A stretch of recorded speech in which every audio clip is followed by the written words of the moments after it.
Hi, welcome to the Unsubscribe podcast. My name's Charlotte. My name is Mariah. And we're going to be telling you about all the things we are unsubscribing from in life. So buckle up, grab a drink, and enjoy. Cheers. Cheers. How are you? You know, it's been a long day. It has. It has been a long... It's 6 p.m. 6 p.m. Almost. It's been a long day. Long day. I think the first thing we need to discuss is why are we here and why do we feel like we should be the next two women to start a podcast? Great question. I'm going to let you go first. Oh, thank you. Thank you so much. So, 2025, big year for Charlotte. Big year. Huge year. I was there. Yeah, you were there. 100% you were. I had gone through, I was going to say a little bit of a transformation. A little bit. Just a small... Just a wee bit. Little transformation. I had got to a point in my life where I was in my 30s and went, oh, no.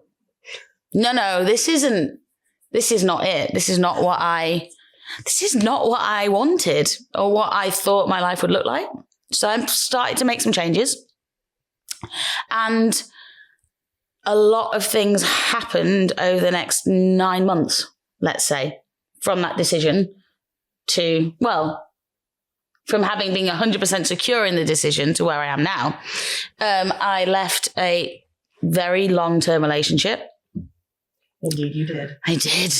Very long-term.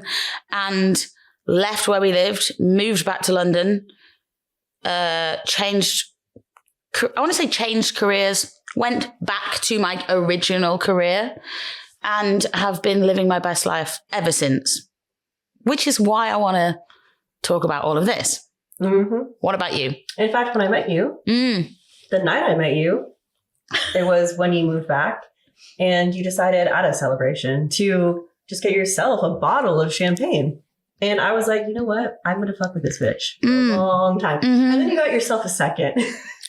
That one you shared a little bit, and I was like, good for her. Also generous. We're going to be friends. Such a generous soul.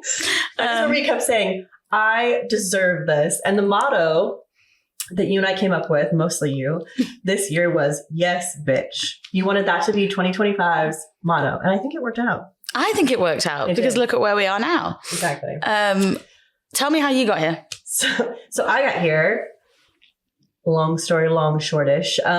I left Nashville, Tennessee,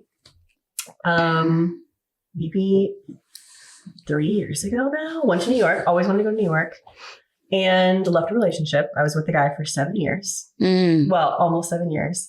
And we had a home, chickens, cats, all the things. And decided just kind of like you, like, no, this isn't it. This isn't it. Gave him the opportunity to come, like, wanted him to come, like, well. Did you? I wanted him to come because, like, I loved him, but, like, I knew that New York was not his vibe. Yeah. He's, like, small town, country dude, which is sexy in its own way because he could, like, literally build me a house if I wanted. I love that. We love a man that can build. We love a handyman. We love a handyman. If I can change a tire and you can't, it's not going to work out. That's going to be a problem. Truly. Yeah. So, but did I think he would fit into New York City? Fuck no. So, left, we broke up. And then whilst in New York, have been having the best time. And then when I found out that after, because we were still talking as you sometimes do for too long. After that amount of time, it's really difficult to just... Yeah. You've built a life with someone. Yeah. What do you mean I can't just ring you? What are you talking about? So we were talking all the time for like almost a year. And I was like celibate during that year. I'm just saying it was a long time. Hang on. By choice, obviously. But wait, I'm not sure I knew this. I think you did. 12 months? Like a year? Oh, it was like a whole year of celibacy. Indeed. Define, nothing. Did you make out with a boy? I think when I was hammered one time, but like by accident. I don't even remember who it was. By accident, yeah. Well, probably wasn't your fault. So pretty much, yeah. There was nothing in this region for a year, but it was really good for me to heal. Like I needed that. And we were always like, listen, if one of us meets someone, if whatever happens, let's just be honest. I had no heads up, found out he had a girlfriend basically. And that was the moment I was like, you know what? Fuck this. Mm. I'm going to go start just making my rounds in life. Take that as you will. Yeah. And then I realized at the same time, I was in a situation where I was going to have to leave the apartment in New York I was in. My good friend that I lived with, she was, having to transition herself and whatever. And I was like, you know what, rather than signing a new lease, I've never traveled anywhere. So I wanted to kind of do the whole UK, Europe, just like see the world, basically. Came to London. We'll get into this later. Had one Hinge date. The first Hinge date I had across the pond ended up being a whirlwind. But that's how I met you. And now that is how you met me. Now we started a podcast. So it really worked out in the end, but still, yeah, mind fuck. Mind fuck. Yeah. So I think lots of changes for both of us in a 12-month period, let's say, very short space of time. What did you take me back to that moment where you were like, this isn't going to work. This relationship isn't going to work. It's not for me, but I'm in my 30s. Everyone expects us to just like get married, have kids, be a suburban wife. Take me back to that moment where you realize that and people's reactions to that. Because for me, obviously very, very similar situation. It was very mixed. So you go first. Honestly, I think there was several moments, but I think one of the main ones was when I even mentioned New York. His response was like, oh, people only move to New York to party. And I was like, that is 100% not true. You move to New York, maybe sometimes. Also, you did you did like 10 years in LA. I've been to LA. 10 years prior to Nashville. Yeah. So like New York is a hustle town. If you can't make it there, like you're not going to, you have to keep going there. So when he said that, I was almost just like, oh, you don't get it. You just don't get it. So for me, that was one of the many catalysts to do it. Yeah. But so then obviously you've got your family, you've got his family, you've got your friends that were probably friends before you met him. You've got group friends that you've met together. What was the kind of split? What was the reaction? Was it, you're making a mistake? Was it, but this is what you're supposed to do now, Honestly, most people, including his friends, were very encouraging. Including his friends. In fact, one of his good friends, which I still am friends with to this day, was like, girl, you gotta go. Like, I see it in you. Like, you are not a small town girl. You're a big city bitch. Like, you have to go. My friends and family are always supportive. They've always kind of been like, you need to be in a big city, but whatever you do, we support. But even when his friends were kind of like, yeah, no, we get it. I was like, okay. And honestly, deep down, there were many times he's like, I understand. I want to support you, but it's hard because you're leaving me. So I think he went back and forth on it. But I had support from no one told me it was a mistake. And that's how, too, I was like, I should have left a long time ago. You know what I mean? It's a kind of it's a validation, isn't it? That because I do not have small town vibes at all. No, I know. No. I'm there for like 2 days too long. And I'm like, yeah. What am I supposed to do now? No, you went to Canterbury for one night. Literally, I just and you were like, that was enough. It was lovely, but that's enough. Beautiful, like love it. It's so quaint. You know, I would love to have a house in a big city and a small town one day. Kind of best of both worlds. But I'm always going to be at heart a big city person. Yeah, I understand that. You can't like order food at like 4 a.m. I'm confused. It's hard. It's really hard in those small towns. Yeah. What about you? I think for me, it was really mixed. So I think you'll understand this. First of all, what I want to say is there's nothing wrong with that relationship. Nothing bad. No one did anything wrong. There was no big like, oh, you texted a woman or you cheated or you did this or you were an arsehole. It wasn't really like that. It was just that I knew it wasn't the life that I wanted. And therefore, the only person that could change it was me. The first person I called, once I knew I was so certain, I was crying, obviously, was my brother, who's my best friend in the entire world. And I said, I need to tell you something. And he said, I think I know what you're going to tell me. And I said, I want to leave. And he said, shall we bring mum into this call? It was a WhatsApp call. And I was like, once you bring your mum into it, You can't take it back. No. So I was like, yes. So even making that decision was like validation for me. If I'm telling mum, it's serious. It's a serious thought process. And they were amazing. They were just, we're here for you. Even if you change your mind in a couple of months, you want to go back, we're here for you. They were just incredible. My friends, also incredible. The majority of his friends, or the friends that I'd met through him, let's say, I lost. That's hard. But there was a couple of people, 3 or 4 actually, that were so, yeah, okay. And it wasn't that, and they haven't ditched me ever since. They haven't disowned me. They understood.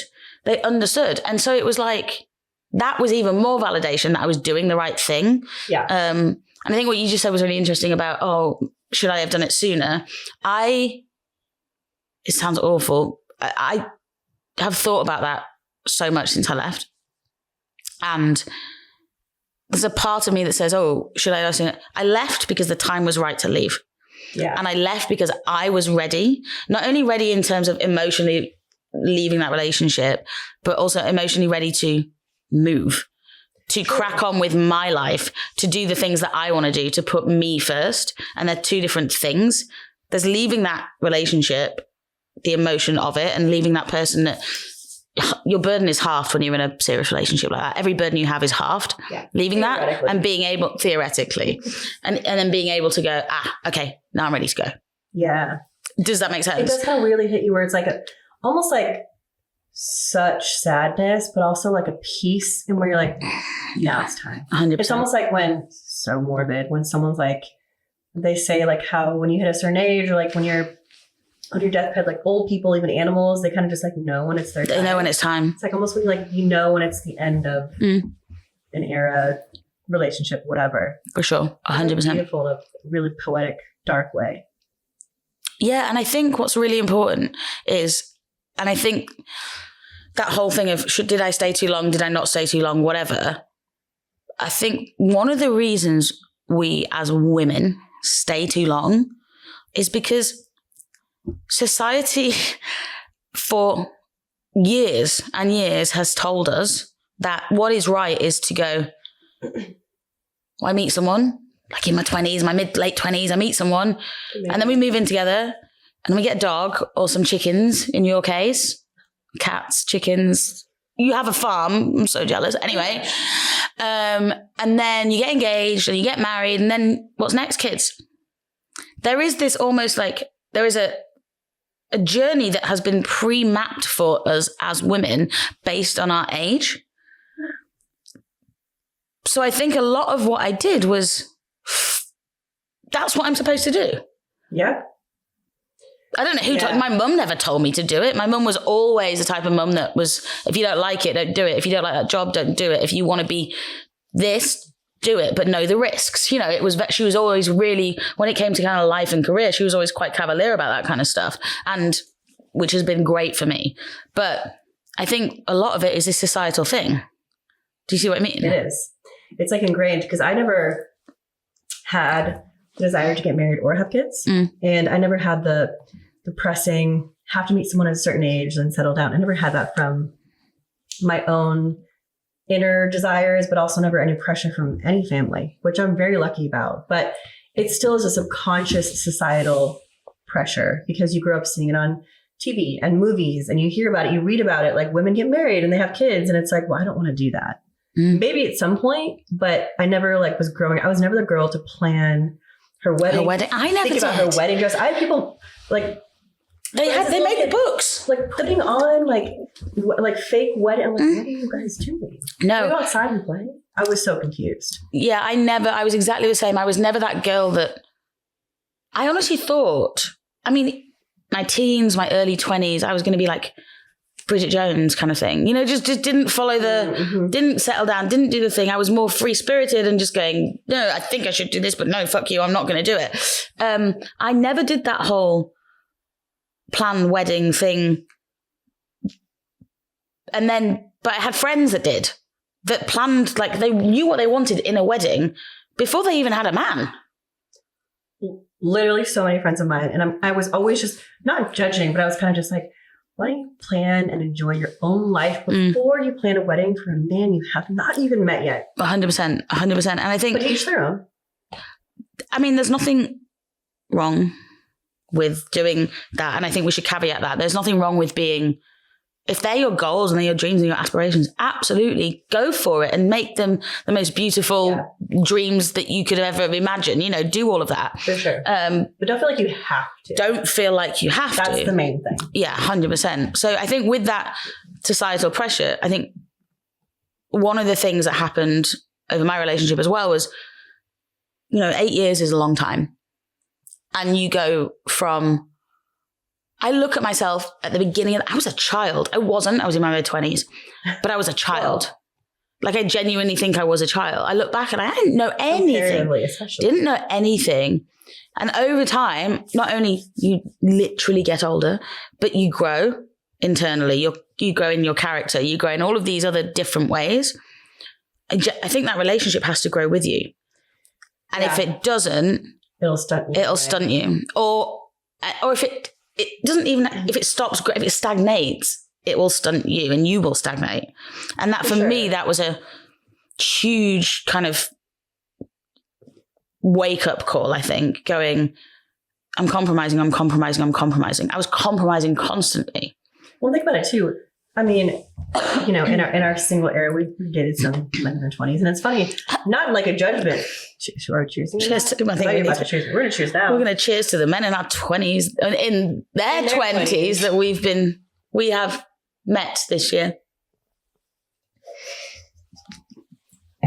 Not even in a judgmental way, but I'm kind of like, oh, you're pretty. Like, I remember when I was 27, 28, 26, whatever, I'm so vastly different now in so many ways. Same. And being complacent, being with like the same guy or going back to the same guy because it's comfortable and I've known him forever and I love them.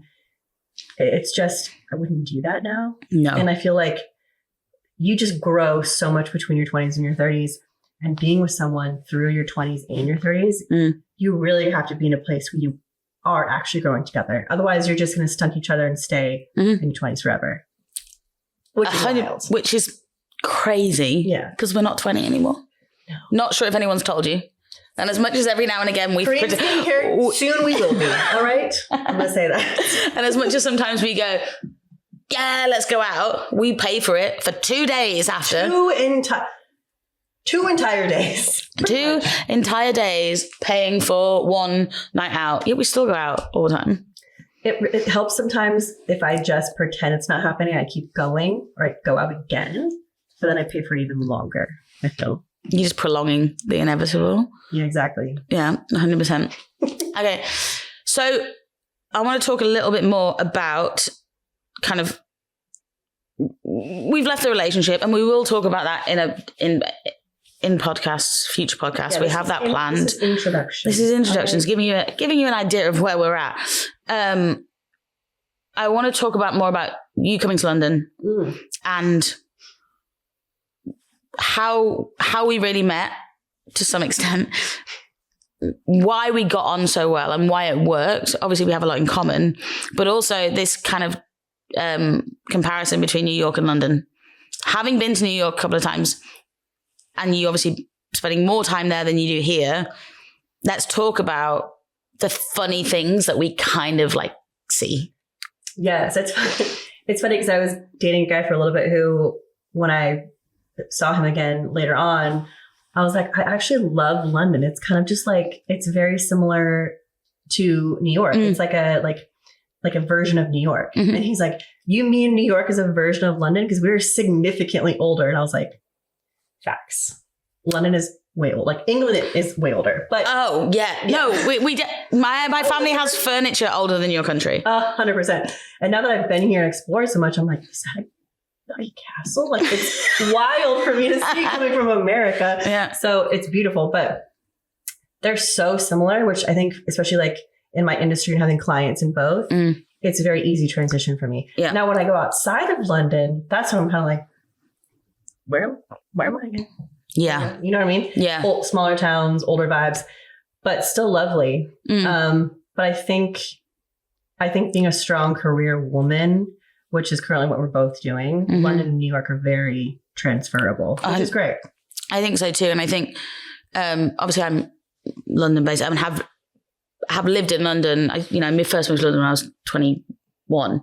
I think they are very similar.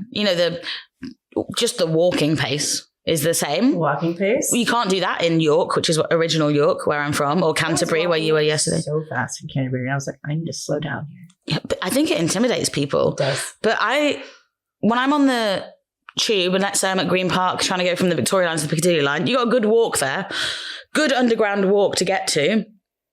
I am marching those corridors.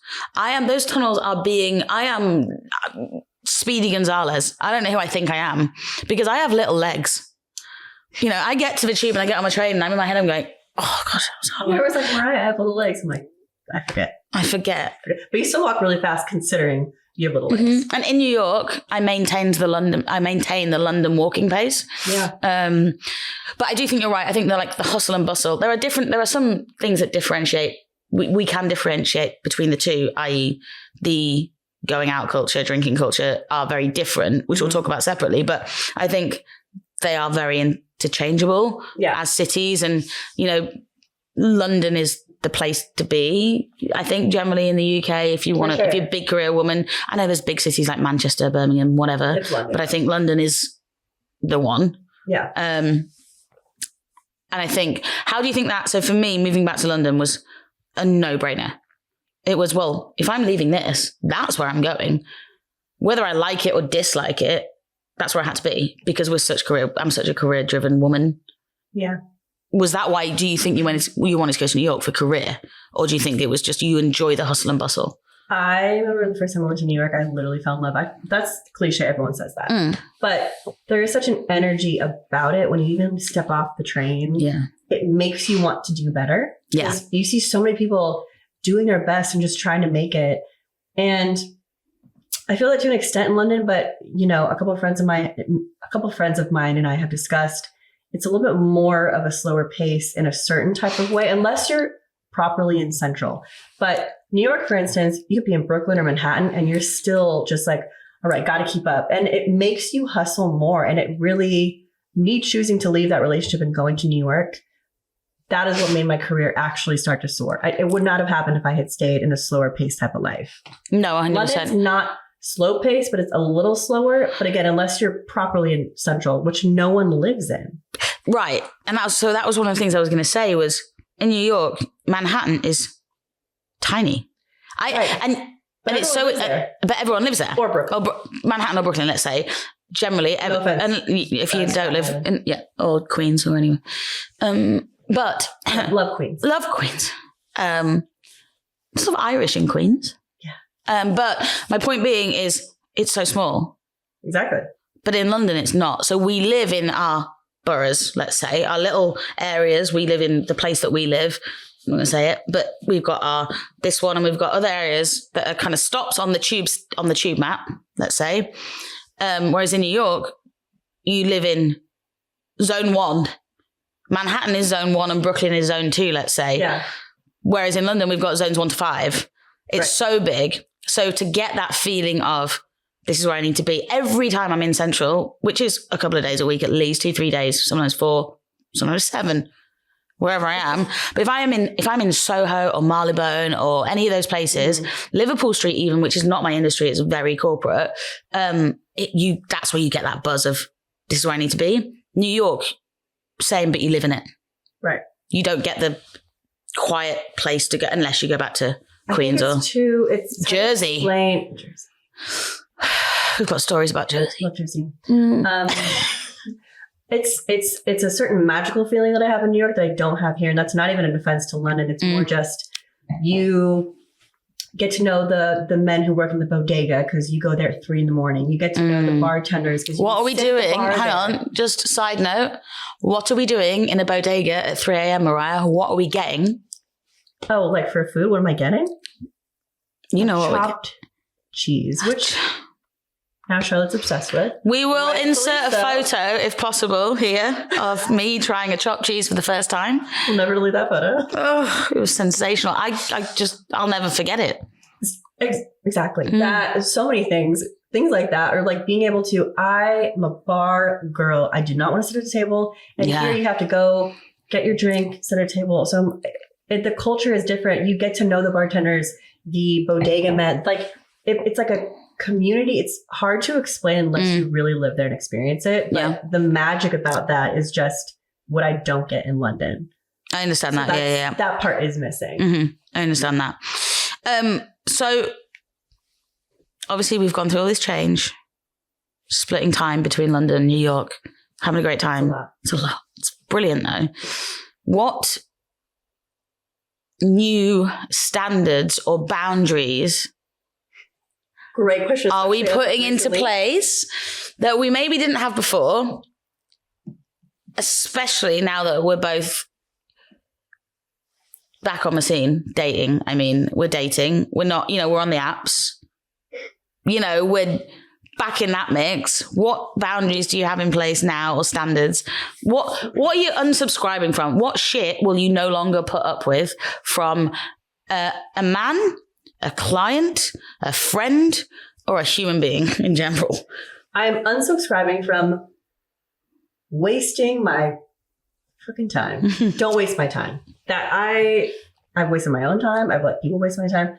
I think being in my mid-30s now, like time is so valuable. So I think that's the main one that I'm currently unsubscribing from.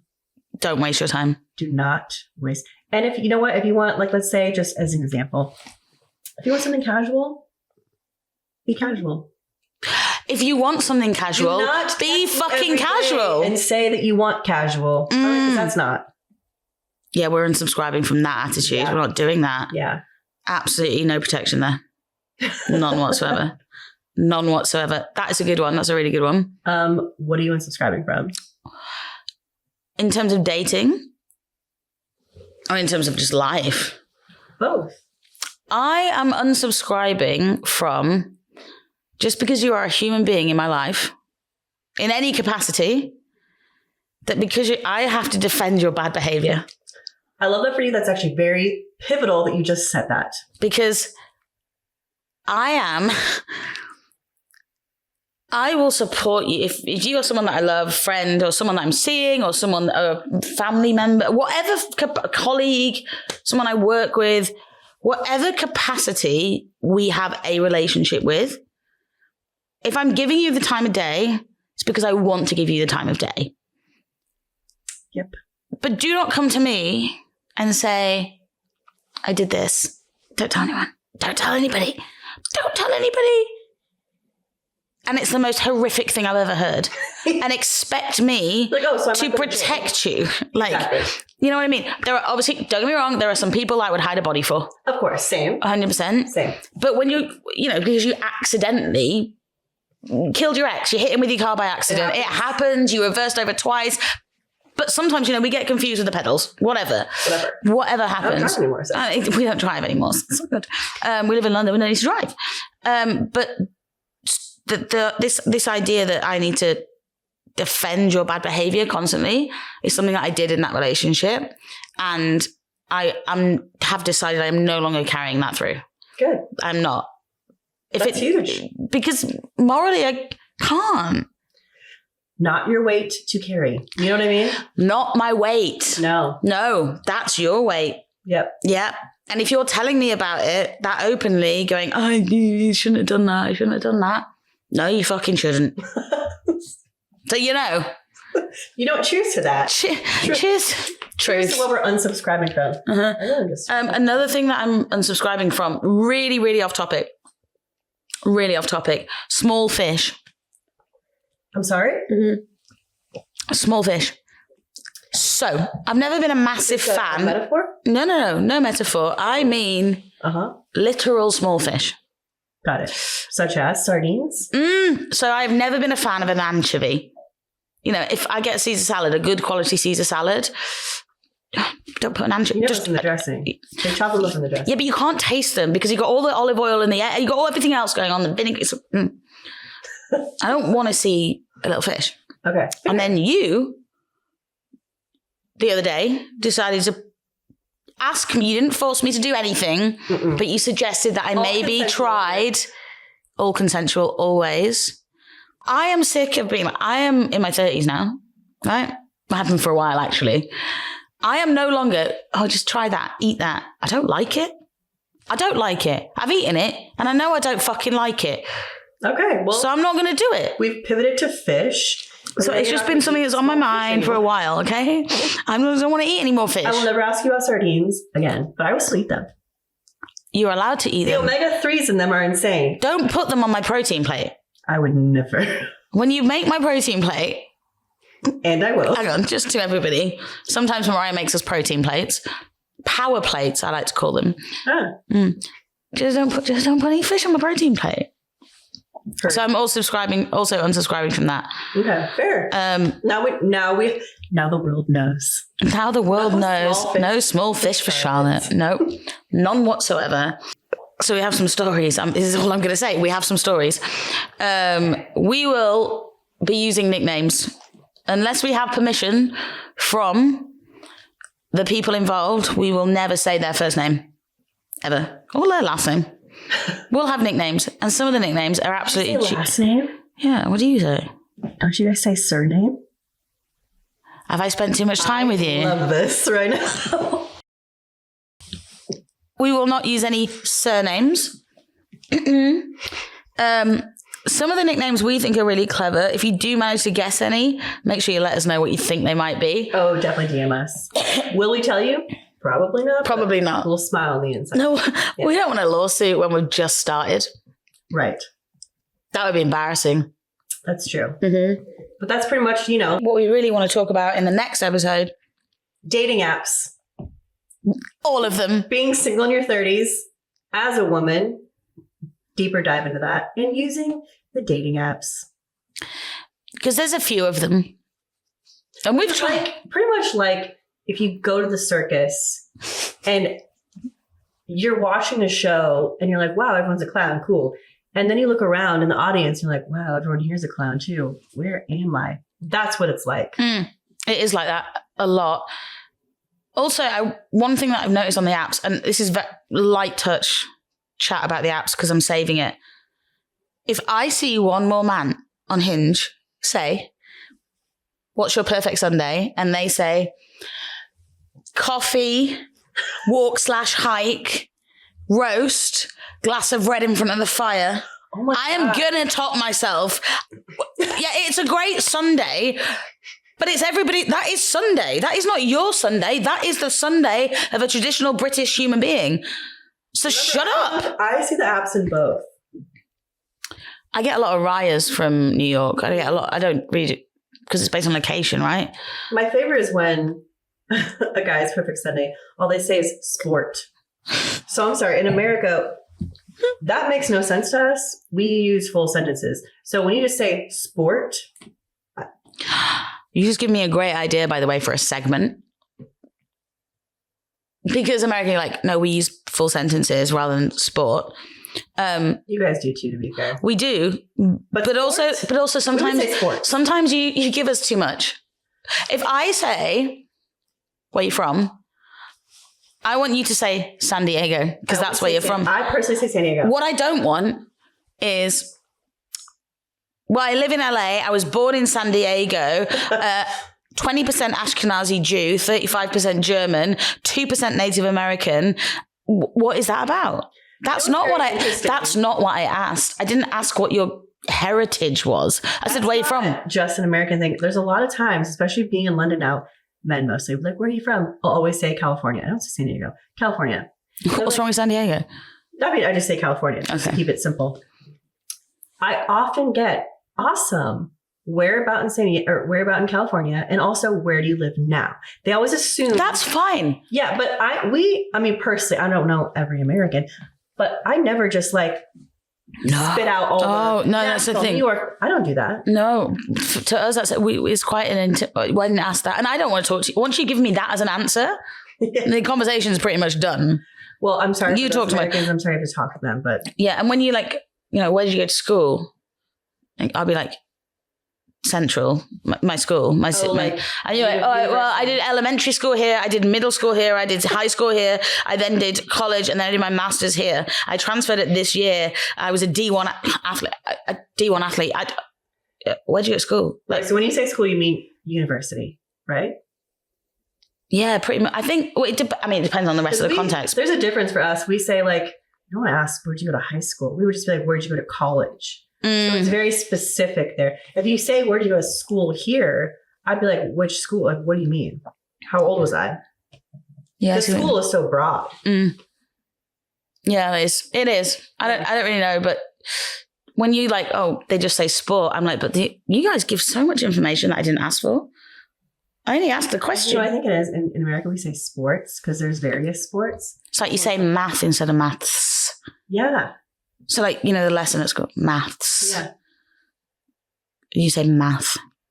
It's very interesting. Mm-hmm. I'm learning like the cultural and like language differences. Well, I've started saying, Mariah, we need to take the trash out. Because not because I want to, but because if I don't say that, if I say, we need to take the rubbish out, you'll be like, what? No, I know what that means. Oh, okay. Rubbish? I just don't want to put it on you. Yeah. Oh, I've read rubbish since I was a kid. Oh, okay. Well, maybe I'll start using that then. Anyway, thank you for listening. Next episode, we are diving deep into the apps, and we may probably touch on some of the more juicy things that we have experienced with people. Mm-hmm. The nicknames will come about, I feel, probably definitely the next episode. No, 100%. Yeah. Definitely. Yeah. As of recent events. Mm-hmm. So any place we can go, really. Truly. Mm-hmm. Thank you for listening. I hope you've enjoyed. If you have enjoyed, please comment, like, subscribe, tell your friends, share it on the gram, DM us and tell us what you hated. If you cringed, we're really sorry. If you laughed, then great. If you find it interesting and you want to learn more, then make sure you come back. Stay hydrated. Stay happy and stay sexy. Stay hydrated. Are you talking to yourself? I'm talking to myself. Stay hydrated, stay happy, stay sexy. Thank you for listening. Thank you.